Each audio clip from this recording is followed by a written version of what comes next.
ናይ ልበይ ኩሉ ንእምን ክነግር ኣኺ መስመን ክምክር ናይ ልኹም ዓሰብ መፅእ ሰላም ናይ ማሂ ዩቲዩብ ቤተሰብ ከመይኒኹም ድሓንዲኹም? ኣነ ሰላም እግዚአብሔር ኣምላኽ መስገን ከምታ ኣነ ሰላም ዘለኸዎ ሰላም ክትህልው ደሞ ልባዊ ትምኒት እዩ። ንለማዓንቲ ሒዘልኩም ዝመጻኸ ቪድዮ ደሞ ዛንታ ሓቀኛ ፍቕሪ ዝብል እዩ። መሃሪ ዛንታ ክልተ ፍቑራት እዩ ዝብል ዛንታ ናይ ሓቀኛ ፍቕሪ ኣዝዩ ኣገዳሲ እዩ። ኩለና ደሞ ብዙሕ ነገር ክንመሃረሉ ኢና ግብራት ሓቲ እና ላፍቲ ቪድዮ ከብለኩም ዛንታ ሓቀኛ ፍቕሪ እታ ጓል ተወሊዳ ዝዓበየትሉ ኣብ ምዕራብ ክልል ውሽጢ እዩ። ከም ኩለን ኣሕዋትና ድማ ናብ ስደት ዓለም ናብ ካሊእ ሃገር ንስራሕ ከደት ኣብ ስደት 4 ዓመት ፀኒሓ ናብ ሓዳ ንምምላስ ድማ 1 ዓመት ጥራይ ተሪፍዋ ነበረ። ምፍላጥን ፍቕርን ኣብቲ ዝተረፋ 1 ዓመት ድማ ምስ ሓደ ወዲ ብፌስቡክ ተፋሊጦም ናብ ፍቕሪ ኣተው። ኣዝያ ድማ ፈተወቶ ንሱ እውን ብጣዕሚ ዘፍቅራ ከም ዘፍቅራ ነገራ ን5 ኣዋርሕ ዝኣክል ብሓባር ፀኒሖም ይደዋወሉ ሓንሳብ ፎቶ ይለዋወጡ ቪድዮ እውን ይደዋወሉ ነበሩ። ድሕሪኡ እቲ ሓያል ፈተና እቲ ወዲ ድምፁን ዝጥቀመሎም ቃላትን ኣዝዩ ፍሉይ ነበረ። እታ ጓል ድምፁ ከይሰምዐት ክትውዕል ኣይትኽእልን ድማ ነበረት።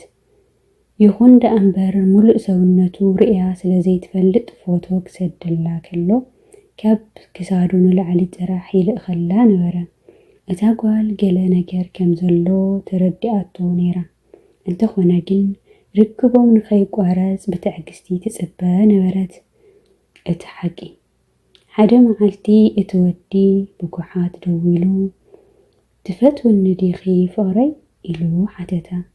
ንሳ ድማ እወ ንሓዋር እውን የፍቅረካ እያ ኢላ መለሰትሉ።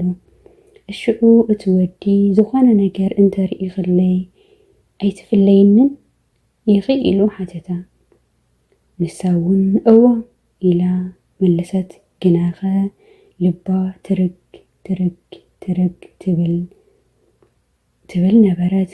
እቱ ዘደንግጽ ሚስጥር እቲ ወዲ ንሓቀኛ ኩነታታ ክገልጽ ከሎ ንእሽተይ ክንቀሳቐስ ኣይኽእልን እያ። ክልቲኦም ኣእጋረይ ሕሙማት እዮም፣ ስንኩላት እዮም። ብእግረይ እውን ክጓዓዝ ወይም ደሞ ክኸድ ኣይክእልን በላ። እታ ጓል ድማ ነዚ ምስ ሰምዐት ኣብቲ ሰዓት እቲ ሰማይን ምድርን ዝተግደፈኣ ኮይኑ ተሰምዓ። ቆራጽነትን ፍቕርን ካብቲ ዝነበረቶ ደንጊፃ ተላዒላ ሓደ መዓልቲ ክትሓዊ ኢኻ ኢላ ብፍጥነት ቴሌፎን ኣብ እዝኑ ዓፀወቶ።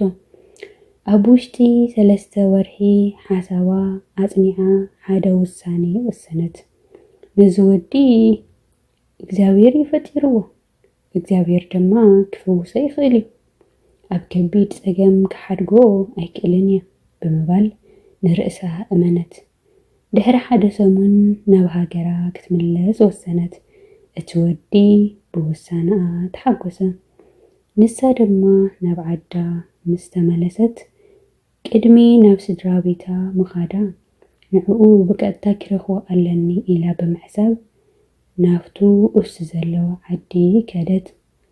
እቱ ዝገርም ፍጻመ ናብቲ ንሱ ዘለዎ ቦታ ምስ ከደት ምስ በጽሐት እቲ ግቢ ብመብራህቲ ብዝተፈላለየ መወቀዊ ነገራት ተሸሊሙ ከም ናይ መርዓ ቦታ ኮይኑ ጸንሐ።